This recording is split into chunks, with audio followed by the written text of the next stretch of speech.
ಆತ್ಮೀಯ ಕನ್ನಡ ಮಾಧ್ಯಮ SSLC ವಿದ್ಯಾರ್ಥಿನಿಯರೇ, ವ್ಯಾಘ್ರಗೀತೆ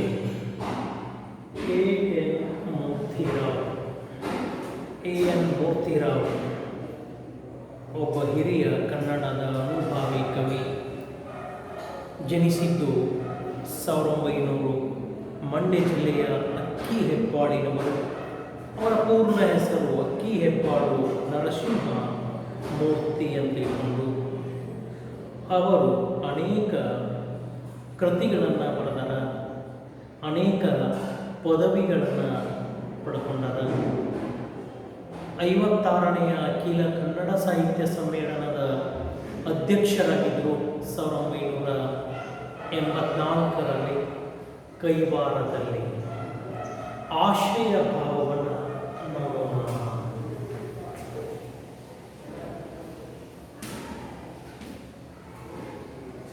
ಜೀವ ಜಗತ್ತು ವಿಸ್ತಾರವಾದದ್ದು, ವೈವಿಧ್ಯಮಯವಾಗುವುದು. ಪರಿಸರದಲ್ಲಿ ಎಲ್ಲ ಪ್ರಾಣಿ ಪಶು ಪಕ್ಷಿಗಳಿಗೂ ಬದುಕುವ ಹಕ್ಕಿದೆ. ಅವುಗಳು ನಿಸರ್ಗ ನಿಯಮದಂತೆ ಬಾಳುತ್ತವೆ. ಈ ಜೀವ ಜಗತ್ತು ಬಹಳಷ್ಟು ದೊಡ್ಡದಾದ. ಈ ಜೀವ ಜಗತ್ತು ಭಿನ್ನ ಭಿನ್ನವಾಗಿದೆ. ಭಿನ್ನ ಭಿನ್ನ ಜೀವಿಗಳನ್ನು ಹೊಂದಿ ಜೀವ ಜಗತ್ತು ತುಂಬ ತುಂಬ ವಿಸ್ತಾರವಾಗಿದೆ. ಈ ವೈವಿಧ್ಯಮಯವಾದಂತಹ ಪರಿಸರದಲ್ಲಿ ಎಲ್ಲ ಪ್ರಾಣಿ ಪಶು ಪಕ್ಷಿಗಳಿಗೂ ಬದುಕುವ ಹಕ್ಕಿದೆ. ಅವುಗಳು ನಿಸರ್ಗ ನಿಯಮದಂತೆ ಬಾಳುತ್ತವೆ. Law of nature. ಅವು ತಮ್ಮ ಬದುಕನ್ನು ದೇವ ನಿಯಮದಂತೆ ನಡೆಸ್ತವ. ಪರಿಸರ ಸಮತೋಲನದಲ್ಲಿ ಒಂದು ಮತ್ತೊಂದನ್ನು ಆಧರಿಸುವುದು ಅನಿವಾರ್ಯ ಹಾಗೂ ವಾಸ್ತವ ಸಂಗತಿ. ಈ ಜೀವ ಜಗತ್ತು ವಿಸ್ತಾರ ಬಹು ಭಿನ್ನತೆಯನ್ನು ಹೊಂದಿತ್ತು. ಇಲ್ಲಿ ಕೋಟ್ಯಾನು ಕೋಟಿ ಜೀವ ಜಂತುಗಳು ಅದಾವ. ಒಂದನ್ನು ಅವಲಂಬಿಸಿ ಮತ್ತೊಂದು ಬದುಕುತ್ತಿವೆ. ಪರಿಸರ ಸಮತೋಲನವನ್ನು ಕಾಯ್ದುಕೊಂಡಿವೆ. ಇಂತಹ ಪರಿಸ್ಥಿತಿಯನ್ನು ಹಾಸ್ಯದ ನೆಲೆಯಲ್ಲಿ ತಿಳಿಸಿದಾಗ ಹಲವು ವೈಚಿತ್ರ್ಯಗಳನ್ನು ನಾವು ಕಾಣಬಹುದು. ಈ ಬದುಕಿನಲ್ಲಿ ಒಂದನ್ನು ಅವಲಂಬಿಸಿ ಇನ್ನೊಂದು ಜೀವಿ ಬದುಕುತ್ತಿದೆ. ಉದಾಹರಣೆಗೆ, ಕ್ರಿಮಿಕೀಟಗಳನ್ನು ತಿಂದು ಕಪ್ಪೆ ಬದುಕದ, ಕಪ್ಪೆಯನ್ನು ತಿಂದು ಹಾವುಗಳು ಬದುಕವ, ಹಾವನ್ನು ತಿಂದು ಹದ್ದು ಬದುಕದ, ಹದ್ದು ಹಾವನ್ನು ತಿಂತದ, ಹಾವು ಕಪ್ಪೆಯನ್ನು ತಿಂತದ, ಕಪ್ಪೆ ಕ್ರಿಮಿಕೀಟಗಳನ್ನು ತಿಂತದ. ಹೀಗೆ ಒಂದನ್ನು ಅವಲಂಬಿಸಿ ಬಂದು ಇದೆ. ಆ ಹದ್ದು ಇಡುಗ ಬದುಕಬೇಕು ಅಂತಂದ್ರೆ ಹಾವು ಬೇಕು, ಹಾವು ಬದುಕಬೇಕು ಅಂತಂದ್ರೆ ಕಪ್ಪೆ ಬೇಕು, ಕಪ್ಪೆ ಬದುಕಬೇಕು ಅಂತಂದ್ರೆ ಹುಳ ಹುಪ್ಪಡಿಬೇಕು. ಹೀಗೆ ಒಂದನ್ನು ಅವಲಂಬಿಸಿ ಮತ್ತೊಂದು ಬದುಕು ಮಾಡುತ್ತಿವೆ ಈ ಪ್ರಪಂಚದಲ್ಲಿ ಎಲ್ಲ ಜೀವಿಗಳು. ಅದು ಅನಿವಾರ್ಯವೂ ಆಗಿದೆ. ಪ್ರಾಣಿಗಳಿಗಿರುವ ಭಯ ಮತ್ತು ಸಹಜ ಜೀವನ ಧರ್ಮವಾಗಿಯೂ ನೋಡಬಹುದು. ಪ್ರಾಣಿಗಳಿಗಿರುವ ಭಯ ಮತ್ತು ಸಹಜ ಜೀವನ ಧರ್ಮವಾಗಿಯೂ ತೋರಬಹುದು. ಹಂಗೆ ಪ್ರಾಣಿಗಳಿಗೆ ಇರುವಂತಹ ಭಯ ಸಹಜ ಜೀವನ ಧರ್ಮ ಆಗಿ ತೋರಬಹುದು. ಅದರ ಮರ್ಮವನ್ನರಿತ ವ್ಯಕ್ತಿ ಕೌಶಲದಿಂದ ಮೇಲ್ಗೈ ಸಾಧಿಸಿರುವ ಬಗೆ ವಿಶಿಷ್ಟವಾದುದು ಎಂಬುದು ಇಲ್ಲಿ ಧ್ವನಿತವಾಗಿದೆ. ಮೂರ್ತಿರಾವ್ ಅವರ ಒಂದು ಪ್ರಬಂಧ ಈ ವ್ಯಾಘ್ರಗೀತೆ. ಹಿಂಸ್ರ ಪಶುಗಳೂ ಸಹ ಬದುಕುವುದಕ್ಕೆ ಒಂದು ಆದರ್ಶವನ್ನು ಆಲಿಸುವಾಗ ಪುಣ್ಯ ಭೂಮಿ ಭಾರತದಲ್ಲಿರುವ ಮನುಷ್ಯರು ಹಿರಿಯರ ಆದರ್ಶವನ್ನು ಪಾಲಿಸಿದರಾಗದೆ ಎಂಬುದನ್ನು ವಿಡಂಬಿಸುವುದು ಇಲ್ಲಿ ವಿಶೇಷ. ಹಿಂಸ್ರ ಪಶುಗಳು, ಕ್ರೂರ ಉಗ್ರ ಪ್ರಾಣಿ ಪಶು ಪಕ್ಷಿಗಳು ಸಹಿತ ಬದುಕುವುದಕ್ಕೆ ಒಂದು ಆದರ್ಶವನ್ನು ಹೊಂದಿವೆ. ಅಂತಹ ಪುಣ್ಯಭೂಮಿ ನಮ್ಮ ಭರತ ಖಂಡ. ಎಲ್ಲ ಜೀವಿಗಳು ದೇವ ನಿಯಮದಂತೆ ಬದುಕು ಮಾಡ್ತವ, ನಿಸರ್ಗ ನಿಯಮದಂತೆ ಬದುಕು ಮಾಡ್ತವ. ಆ ಕಾರಣಕ್ಕಾಗಿ ಪುಣ್ಯಭೂಮಿ ಭರತ ಖಂಡ ಅಂತ ತಿಳ್ಕೊಂಡು ನಾವು ಅಂದ್ಕೋಬಹುದು. ಆದರೆ ಮನುಷ್ಯನೊಬ್ಬನನ್ನು ಹೊರತುಪಡಿಸಿ ಎಲ್ಲ ಜೀವಿಗಳು ಈ ನಿಸರ್ಗ ನಿಯಮದಂತೆ ಬದುಕು ಮಾಡ್ತವ. ಇವ ಸೋಮಾರಿ, ಕ್ರೂರಿ, ಮೋಸಗಾರ, ದುರಾಶಯವ. ಅದಕ್ಕೆ ಆ ದೇವ ನಿಯಮ, ನಿಸರ್ಗ ನಿಯಮವನ್ನು ಅವ ಬಿಟ್ಟುಬಿಟ್ಟನ. ಕೆಲವು ಜೀವಿಗಳು ಇದನ್ನೇ ತಿಂದು ಬದುಕಬೇಕು ಅಂತ ತಿಳ್ಕೊಂಡು ದೇವ ನಿಯಮ, ಆ ಎಲ್ಲ ಜೀವಿಗಳು ಯಾವುದನ್ನು ದೇವರು ತಿಂದು ಬದುಕು ಅಂತೇಳಿ ಹೇಳಿ ಕಳಿಸ್ಯಾನ ಅದನ್ನು ಮಾತ್ರ ತಿಂದು ಬದುಕವ. ದುರಾಶಯ ಮಾನವ ಏನೆಲ್ಲವನ್ನ ತಿಂದು ತನ್ನ ಬದುಕನ್ನು ಸಾಗಿಸ್ತಾನ. ಅಂತಹ ದುರಾಶಯ ಮಾನವ ದುರಾಶೆಯನ್ನು ಬಿಟ್ಟು ಬದುಕಿದ ಅಂದ್ರೆ ಈ ಬದುಕು ಸುಂದರ ಅನ್ನೋ ಅಭಿಪ್ರಾಯವನ್ನು ಇಲ್ಲಿ ಈ ಕತೆ ಕೊಡ್ತದೆ. ಎಲೆ ಬೆಕ್ಕೆ ರೂಪಿನಿಂದಲೇ ಹುಲಿಯ ಜಾತಿಗೆ ಸೇರ್ಧೆನೆಂದು ಗರ್ವಿಸಬೇಡ ಎಂದು ಬರೆದ ಕವಿಯ ವಿಷಯದಲ್ಲಿ ನನಗೆ ಬಹಳ ಗೌರವ ಉಂಟು. ಬೆಕ್ಕು ಅದು ಹುಲಿಯ ಜಾತಿಗೆ ಸೇರಿದಂತಹ ಒಂದು ಪ್ರಾಣಿ. ಆ ಬೆಕ್ಕಿಗೆ ಕವಿ ಹೇಳ್ತಾನೆ, ನೀನು ಹುಲಿಯ ಜಾತಿಗೆ ಸೇರೀನಿ ಅಂತ ತಿಳ್ಕೊಂಡು ಭಾಳ ಗರ್ವ ಪಡಬೇಡ, ಅಹಂಕಾರ ಪಡಬೇಡ, ಭಾಳ ಗಮಿಂಡಿ ತೋರಿಸಬೇಡ. ನೀನು ಎಷ್ಟ ಅಂತಂದ್ರು ಬೆಕ್ಕು ಆ ಹುಲಿಯೇ. ಹುಲಿ ಜಾತಿಗೆ ಸೇರೀನಿ ಅಂತೇಳಿ ನೀನು ಹುಲಿ ಅಲ್ಲ, ನೀನು ಬೆಕ್ಕು, ಅದು ಹುಲಿಯೇ.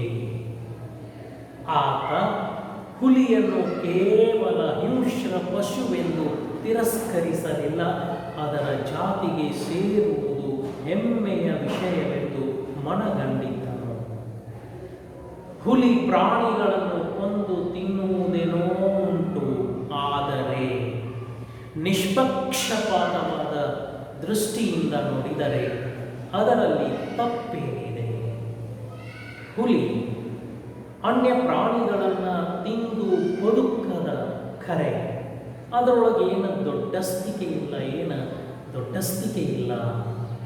ಅದರೊಳಗೆ ಏನು ತಪ್ಪದ? ಅನ್ಯ ಪ್ರಾಣಿಗಳನ್ನು ತಿಂದು ಬದುಕು ಅಂತ ತಿಳ್ಕೊಂಡು ದೇವ ನಿಯಮದ, ನಿಸರ್ಗ ನಿಯಮದ, ಅದು ನಿಸರ್ಗ ನಿಯಮವನ್ನು ಪಾಲನೆ ಮಾಡಿ ಬದುಕದ, ಅದರೊಳಗೆ ಏನು ದೊಡ್ಡ ಮಾತಿಲ್ಲ, ಏನು ತಪ್ಪಿಲ್ಲ ಅಂತನ. ಶಾಖಾಹಾರವನ್ನು ತಿಂದು ಬದುಕಬಹುದಾದ ಮನುಷ್ಯನೇ ಮಾಂಸವನ್ನು ತಿನ್ನುವುದಾದರೆ ಹುಲಿಯಲ್ಲಿ ಅದೊಂದು ದೊಡ್ಡ ಅಪರಾಧವೇ. ಮನುಷ್ಯ ಮೂಲತಃ ಶಾಖಾಹಾರಿ, ಗೆಡ್ಡೆ ಗೆಣಸುಗಳನ್ನು ತಿಂದು ಬದುಕುವಂತಹ ಜೀವಿ. ಅವನೇ ಮುಂದುವರಿದೀನಿ ಅಂತ ತಿಳ್ಕೊಂಡು ಮಾಂಸವನ್ನು ಬೇಯಿಸಿ ಕುದಿಸಿ ತಿಂದು ಬದುಕಲಿಕ್ಕತ್ತನ. ದೇವ ನಿಯಮ ಮಾನವ ಗೆಡ್ಡೆ ಗೆಣಸುಗಳನ್ನು ತಿಂದು ಶಾಖಾಹಾರಿಯಾಗಿ ಬದುಕು ಮಾಡಬೇಕು. ಅಂತಹ ಶಾಖಾಹಾರಿ ಮನುಷ್ಯನೇ ಆ ಮಾಂಸವನ್ನು ತಿಂದು ಬದುಕುತ್ತಿರಬೇಕಾದ್ರೆ ಮಾಂಸಾಹಾರಿ ಪ್ರಾಣಿ ಹುಲಿ ಅನ್ಯ ಪ್ರಾಣಿಗಳನ್ನು ತಿಂದು ಬದುಕುವುದರಲ್ಲಿ ಏನು ತಪ್ಪದ, ಏನು ದೊಡ್ಡ ಅಪರಾಧ ಆಗ್ತದ, ಏನು ಅಕ್ಷಮ್ಯ ಅಪರಾಧ ಆಗ್ತದ ಅಂತನ ಲೇಖಕ. ಅದು ಆಹಾರಕ್ಕಾಗಿ ಕೊಲ್ಲುವುದರಲ್ಲೇನೂ ತಪ್ಪು ತಪ್ಪಿಲ್ಲ. ಹಾಗೆ ಕೊಲ್ಲುವಾಗ ಯಾವುದಾದ ಒಂದು ಧರ್ಮವನ್ನು ಅನುಸರಿಸಿ ಕೊಲ್ಲುತ್ತದೆಯೇ ಅಥವಾ ಧರ್ಮಗಳ ಲೆಕ್ಕವನ್ನೇ ಇಡದೆ ಸ್ವಚ್ಛಂದದಿಂದ ವರ್ತಿಸುತ್ತದೆಯೇ ಎಂಬುದೇ ಮುಖ್ಯ ಪ್ರಶ್ನೆ. ಹಂಗ ಅನ್ಯ ಪ್ರಾಣಿಗಳನ್ನು ಕೊಂದು ಹುಲಿ ಬದುಕುವುದರಲ್ಲಿ ದೊಡ್ಡ ತಪ್ಪಿಲ್ಲ, ಅಪರಾಧ ಅಲ್ಲ ಅಂತೇಳಿ ಅದು ಹುಲಿ ಏನೈತಿ ನೋಡು, ಸಿಕ್ಕ ಪ್ರಾಣಿಗಳನ್ನು ಸಿಕ್ಕಾಗ ಅದು ವಿನಾಕಾರಣ ಬೇಟೆಯಾಡಿ ಕೊಂದು ನಾಶ ಮಾಡಲಾರದು. ಆ ಹುಲಿ ಒಂದು ಪ್ರಾಣಿಯನ್ನು ಕೊಲ್ಲಬೇಕು ಅಂತಂದ್ರೂ ಅದಕ್ಕೆ ಒಂದು ನಿಯಮದ ಆದರ್ಶ ಅದ. ಈ ಭರತಖಂಡದಲ್ಲಿ ಬದುಕು ಮಾಡುವಂತಹ ಹುಲಿಗೆ ಅದು ಧರ್ಮಗಳನ್ನು ಲೆಕ್ಕ ಹಾಕದ, ಯಾವುದು ಪಾಪ ಯಾವುದು ಪುಣ್ಯ ಅನ್ನುವ ಪ್ರಜ್ಞೆ ಆ ಹುಲಿಗೆ ಇರ್ತದ. ಕೊಲ್ಲಬೇಕು ಅಂತಂದ್ರೂ ಒಂದು ದೇವ ನಿಯಮದ, ನಿಸರ್ಗ ನಿಯಮದ, ಆ ನಿಸರ್ಗ ನಿಯಮದಂತೆ ನಾನು ಪ್ರಾಣಿಗಳನ್ನು ಕೊಲ್ಲಬೇಕು ಅನ್ನುವ ಒಳ್ಳೆಯ ಪ್ರಜ್ಞೆ ಧರ್ಮ ಹುಲಿಯಲ್ಲಿದೆ. ಅದು ಸಿಕ್ಕಾಗ ಸಿಕ್ಕ ಪ್ರಾಣಿಗಳನ್ನು ಸಿಕ್ಕಲ್ಲಿ ಕೊಂದು ಅದು ಜೀವ ತೆಗೆದು ಸುಮ್ಮನೆ ಅದು ಹಾಳು ಮಾಡೋದಿಲ್ಲ. ಯಾವ ಪ್ರಾಣಿಯನ್ನು ಅದು ಧರ್ಮದಿಂದ ಬೇಟೆಯಾಡುತ್ತದೋ ಬೇಟೆಯಾಡಿದ ಪ್ರಾಣಿಯ ರಕ್ತ ಕಾಂಡ ಮಾಂಸಗಳನ್ನು ಕಿಂಚಿತ್ತೂ ಉಳಿಸದೆ ತಿಂದು ಹೊಟ್ಟೆ ತುಂಬಿಸ್ಕೊಟ್ಟದ. ಹೊಟ್ಟೆ ತುಂಬಿದ ಹುಲಿ ಅನ್ಯ ಯಾವ ಜೀವಿಯನ್ನು ಪ್ರಾಣಿಯನ್ನು ವಿನಾಕಾರಣ ಕೊಲ್ಲುವುದಿಲ್ಲ. ಯಾವ ಪ್ರಾಣಿಯನ್ನು ಬೇಟೆಯಾಡ್ತದನೋ ಕೊಲ್ತದನೋ ಆ ಎಲ್ಲ ಪ್ರಾಣಿಯ ರಕ್ತ ಕಾಂಡ ಮಾಂಸಗಳನ್ನು ತಿಂದು ಹೊಟ್ಟೆ ತುಂಬಿಸಿಕೊಂಡು ಒಂದಿಷ್ಟು ದಿವಸ ಬದುಕದ. ಅದಕ್ಕೆ ಆ ಭರತಖಂಡದ ಹುಲಿ ನಮಗೆ ಆದರ್ಶ ಆಗಬೇಕು ಅಂತ ಲೇಖಕ ಮೂರ್ತಿರಾವ್ ಹೇಳ್ತಾರೆ. ಹುಲಿಗೆ ಧರ್ಮವೇನು ಬಂತು ಎನ್ನಬಹುದು.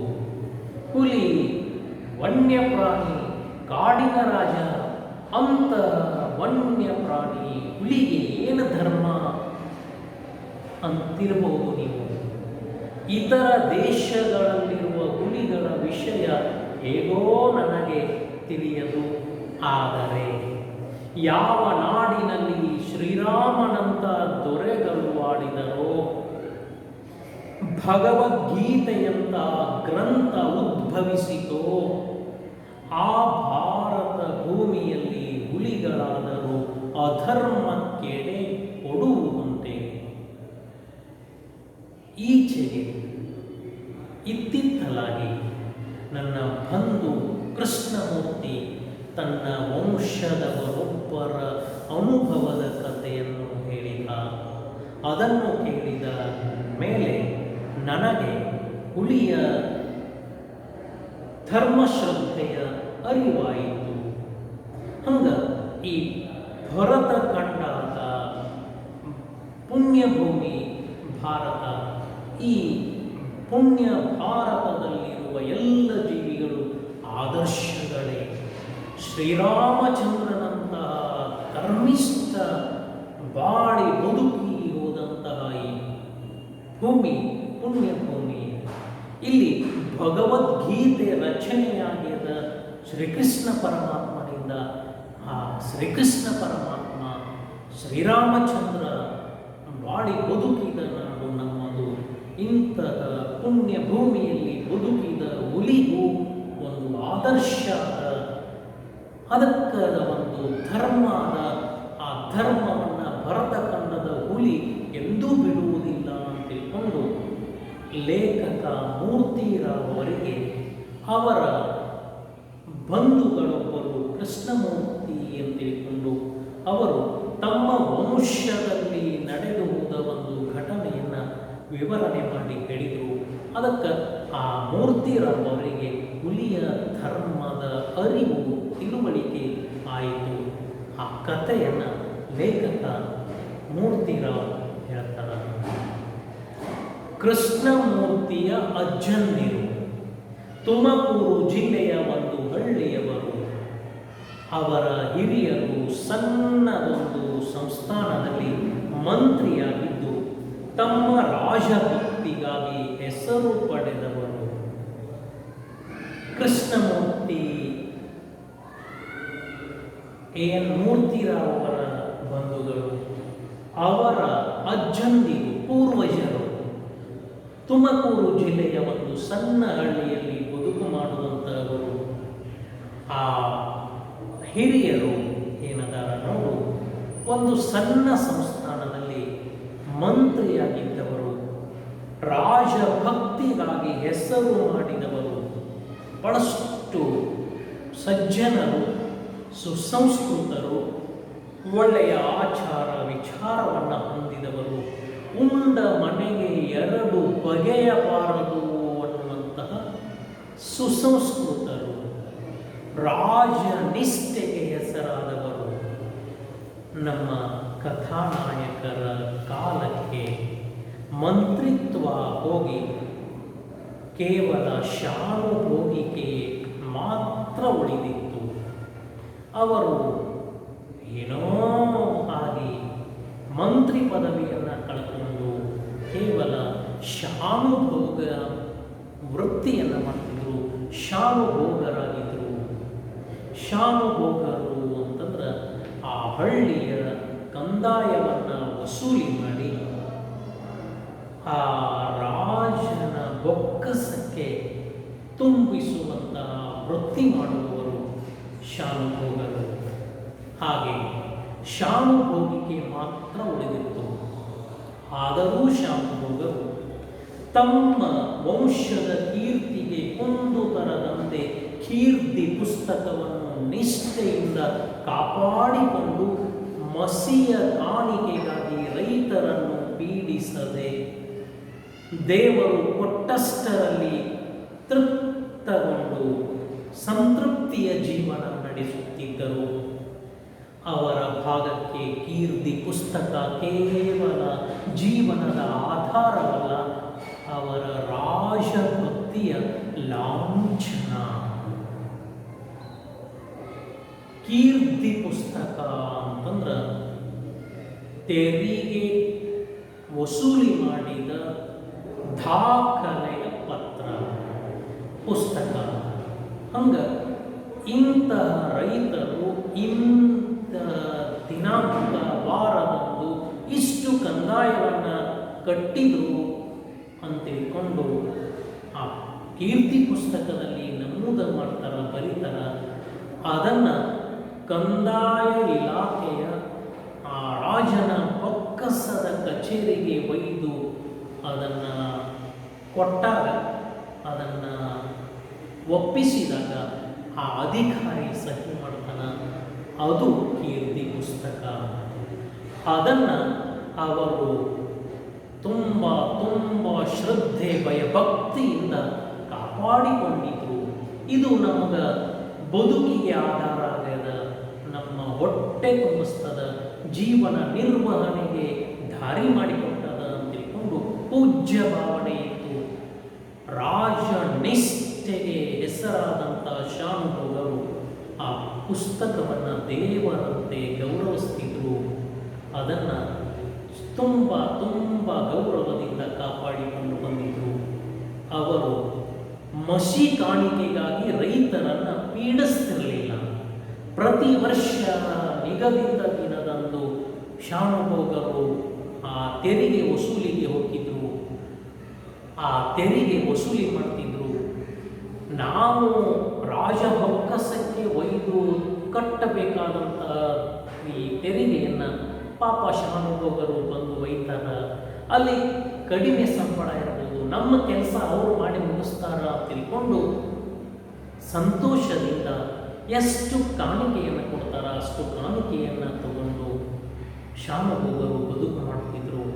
ಅದಕ್ಕೆ ಮಸಿ ಕಾಣಿಕೆಯಾಗಿ ಯಾರನ್ನೂ ಪೀಡಿಸದೆ ಎಲ್ಲರಿಗೂ ಬೇಕಾದವರಾಗಿದ್ದರು. ಹಾಸಿಗೆ ಇದ್ದಷ್ಟು ಕಾಲು ಚಾಚು ಎಂಬ ಮಾತಿನಂತೆ ಗಳಿಸಿದ ದುಡ್ಡಿನಲ್ಲಿ ಸಂತೃಪ್ತಿಯ ಜೀವನವನ್ನು ಮಾಡ್ತಿದ್ರು. ರಾಜನಿಗೆ ಎಂದೂ ದ್ರೋಹವನ್ನು ಮಾಡಿರಲಿಲ್ಲ.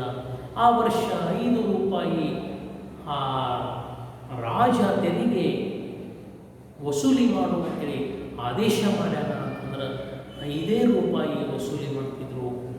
ಇನ್ನಿತರ ಶಾನುಭೋಗರು 5.5 6 ರೂಪಾಯಿ ವಸೂಲಿ ಮಾಡ್ತಿದ್ರು. ಆದರೆ ರಾಜದ್ರೋಹ ಮಾಡದ ಮನಸ್ಸಿರುವ ಶಾನುಭೋಗರು ರಾಜ ಹೇಳಿದಷ್ಟೇ ವಸೂಲಿ ಮಾಡ್ತಿದ್ರು. ಅದಕ್ಕೆ ಎಲ್ಲ ತೆರಿಗೆದಾರರ ಪ್ರೀತಿಗೆ ಶಾನುಭೋಗರು ಪಾತ್ರರಾಗಿದ್ದರು. ಅದಕ್ಕೆ ಬದುಕು ಸಾಗಿಸಲು ಅನುಕೂಲ ಮಾಡಿದಂತಹ ಕೀರ್ತಿ ಪುಸ್ತಕದ ಮೇಲೆ ತುಂಬ ಭಯ, ಭಕ್ತಿ, ಶ್ರದ್ಧೆ, ನಿಷ್ಠೆ ಇತ್ತು. ಒಂದು ಬಾರಿ ಅವರು ಸಾಲಿಗಾಗಿ ಚಿಕ್ಕನಾಯಕನ ಹಳ್ಳಿಗೆ ಹೋಗಿದ್ದರು. ಖಜಾನೆಗೆ ಹಣ ಕಟ್ಟಿ ಸ್ನೇಹಿತರನ್ನು ನೋಡಿಕೊಂಡು ಅಲ್ಲಿಂದ ವಾಪಸ್ಸು ಹೊರಡುವ ವೇಳೆಗೆ ಸಂಜೆ 6 ಗಂಟೆಯಾಗಿತ್ತು. ಹೀಗೆ ಶಾನುಭೋಗರ ಬದುಕು ನಡೆದಿತ್ತು.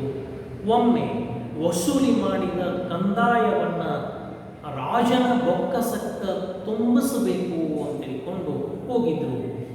ಸಾಲು ನಂತರ ವಸೂಲಿ ಮಾಡಿದ ಕಂದಾಯದ ಮೊತ್ತವನ್ನು ಖಜಾನೆಯ ಅಧಿಕಾರಿಗೆ ಒಪ್ಪಿಸುವುದು, ಅದಕ್ಕೆ ಹೋಗಿದ್ರು ಆ ಚಿಕ್ಕ ನಾಯಕನ ಹಳ್ಳಿಗೆ. ಎಲ್ಲ ಕೆಲಸ ಮುಗಿಸ್ಕೊಂಡು ವಸೂಲಿ ಮಾಡಿದ ಎಲ್ಲ ತೆರಿಗೆಯನ್ನು ಆ ಖಜಾನೆಯ ಅಧಿಕಾರಿಗೆ ಒಪ್ಪಿಸಿ ಕೀರ್ತಿ ಪುಸ್ತಕದಲ್ಲಿ ಸಹಿ ಮಾಡಿಸಿಕೊಂಡು ಸಮಯ ಐತಿ ಅಂತೇಳಿ ಗೆಳೆಯರನ್ನು ಭೇಟಿಯಾಗಿ ಮರಳಿ ತಮ್ಮ ಊರಿಗೆ ಹಳ್ಳಿಗೆ ಬರುವ ವೇಳೆಗೆ ಸಾಯಂಕಾಲ ಆಗಿಬಿಟ್ಟಿತ್ತು. ಸಾಯಂಕಾಲ 6 ಗಂಟೆಯಾಗಿತ್ತು. ಅವರು ತಮ್ಮ ಹಳ್ಳಿಯನ್ನು ತಲುಪಬೇಕಾದರೆ ಮದಲಿಂಗನ ಕಣಿವೆಯನ್ನು ದಾಟಿ ಹೋಗಬೇಕು.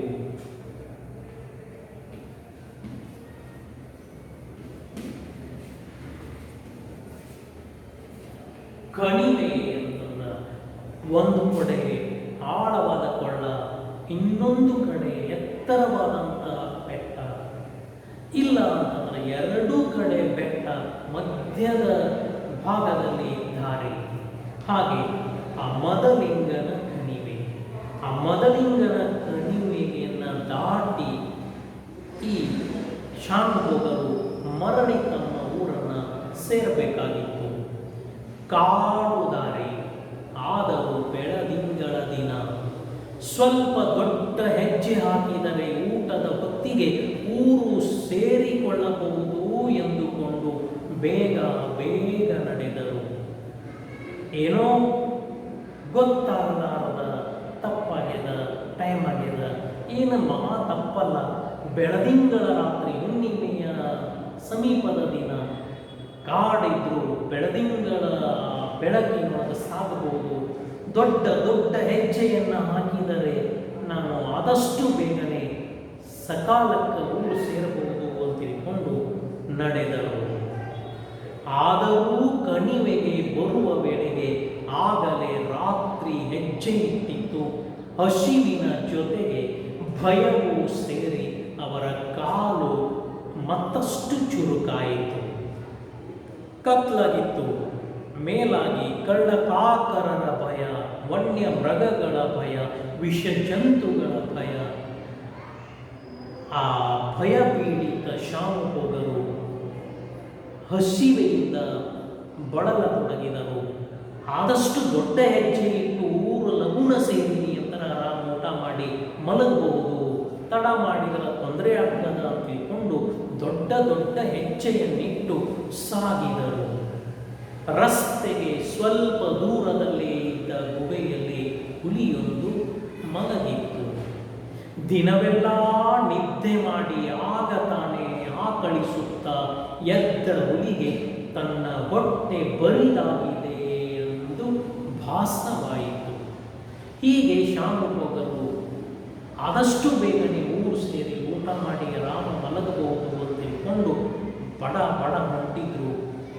ಅಲ್ಲೇ ಮದಲಿಂಗನ ಕಣಿವೆಯ ಸಮೀಪ ಒಂದು ಗುಹೆಯಲ್ಲಿ ಒಂದು ಹುಲಿ. ಆ ಹುಲಿ ರಾತ್ರಿ ಎಲ್ಲ ಬೇಟೆಯಾಡ್ತಿತ್ತು. ಹಗಲು ನಿದ್ರೆ ಮಾಡ್ತಿತ್ತು. ಈಗ ನಿದ್ರೆ ಮಾಡಿ ಸಾಯಂಕಾಲದ ಹೊತ್ತಿಗೆ ಎಚ್ಚರಾಗಿ ಬರಬೇಕು ಅಂತೇಳಿ ಅನ್ನಿಸ್ತಿತ್ತು, ಆಕಳಿಸ್ತಿತ್ತು. ಅದು ಹೊಟ್ಟೆ ಖಾಲಿ ಆಗ್ಯದ ಅಂತ ತಿಳ್ಕೊಂಡು ವಿಚಾರ ಮಾಡ್ತು. ಹೊಟ್ಟೆ ಬರಿದಾಗಿದೆ ಎನ್ನುವ ವಿಷಯ ಅದಕ್ಕೆ ಭಾಸ ಆಯಿತು. ವಿಧಿ ಆಹಾರಕ್ಕೆ ಏನನ್ನು ಒದಗಿಸುವುದೋ ಎಂದು ಯೋಚಿಸುತ್ತಾ ಒಂದೆರಡು ಸಾರಿ ಮೈ ಮುರಿದು ಹೊರಟಿತು. ವಿಧಿ ಅದೃಷ್ಟ.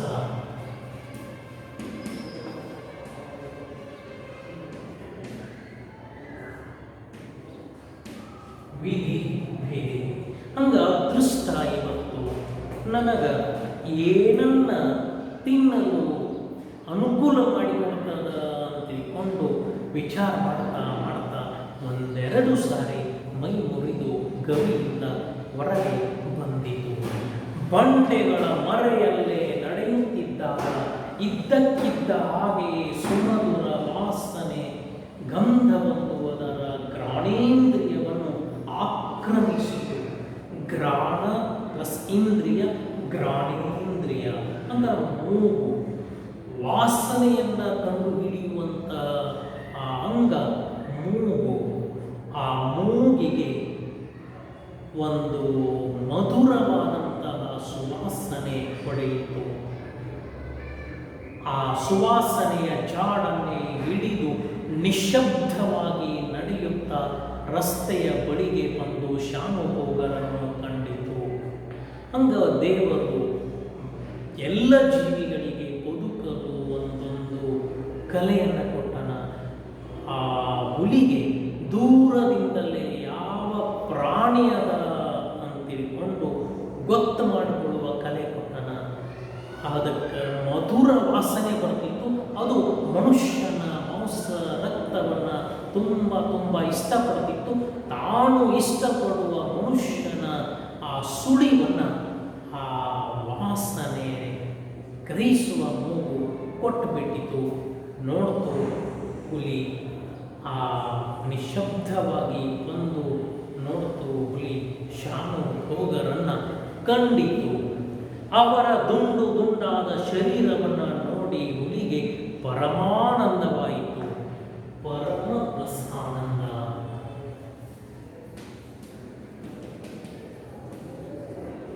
ಪರಮಾನಂದ. ಆಹಾ, ಎಷ್ಟೊಂದು ರುಚಿಯಾದ ಮನುಷ್ಯನನ್ನು ಕೊಟ್ಟು ಎಷ್ಟೊಂದು ಒಳಿತು ಮಾಡಿ ಏನು ಚಲೋ ಮಾಡಿದ್ದೀನಿ. ನನಗೆ ಅದೃಷ್ಟವೇ ಮನುಷ್ಯನನ್ನೇ ನನಗೆ ತಿನ್ನಕ್ಕೆ ಅನುಕೂಲ ಮಾಡಿಕೊಟ್ಟಿ ಅಂತ ತಿಳ್ಕೊಂಡು ಬಹಳಷ್ಟು ಸಂಭ್ರಮ ಪಟ್ಟಿತು. ಹುಲಿಯ ಆನಂದಕ್ಕೆ ಕೊರತೆ ಬಂದಿತ್ತು. ಆ ಶಾನುಭೋಗರು ಹುಲಿಗೆ